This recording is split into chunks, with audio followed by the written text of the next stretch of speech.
Title: మనసుకు దగ్గరైన మిత్రుడు. కథా సంగ్రహం.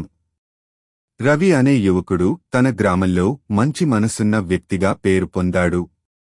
ఒకరోజు రోడ్డు పక్కన గాయపడ్డ ఓ తుడ్డుకుక్కను చూసి దానిమీద జాలిపడి ఇంటికి తీసుకెళ్లి బడ్డీ అని పేరు పెడతాడు. ఆరంభంలో రవి కుటుంబం, ముఖ్యంగా అతని తండ్రి, కుక్కను ఇంట్లో పెట్టుకోవడాన్ని వ్యతిరేకిస్తారు. కాని బడ్డీవారి జీవితాల్లో ఆనందం నింపడంతో పాటు చిన్నాచితకా పనుల్లో సహాయపడటం చూసి వాళ్లు క్రమంగా అంగీకరిస్తారు. రవి చెల్లెలు అను తల్లి మరణించిన తరువాత మౌనంగా, ఒంటరిగా మారిపోయిన అమ్మాయి. బడ్డీ ఆమెకు మంచి తోడుగా మారి మళ్లీ నవ్వించేలా చేస్తాడు. ఒకరోజు అనుకు పొలం వద్ద ఓ పాము పడుతుంది. బడ్డీ తన ప్రాణాలను పణంగా పెట్టి పామును దూరం చేస్తాడు. ఆ సంఘటన తర్వాత బడ్డీ గ్రామమంతటా హీరోగా మారిపోతాడు.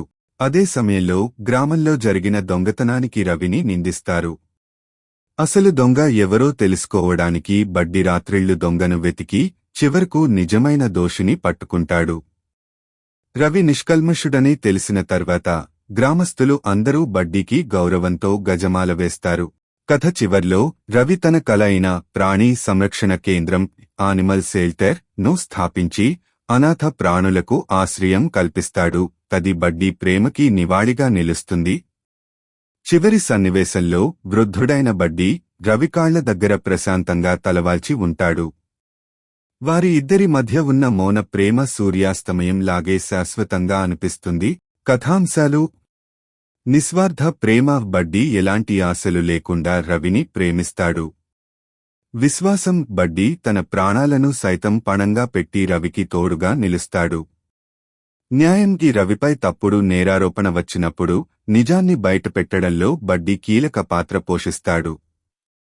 కుటుంబ బంధం. ఈ రవి కుటుంబాన్ని బడ్డీ ఎలా అనుబంధించాడో ఈ కథ చూపిస్తుంది. నిజమైన బంధాలు రక్త సంబంధాలతోనే కాకుండా మనసుకు దగ్గరగా ఉండటంతో ఏర్పడతాయనే సందేశాన్ని అందిస్తుంది.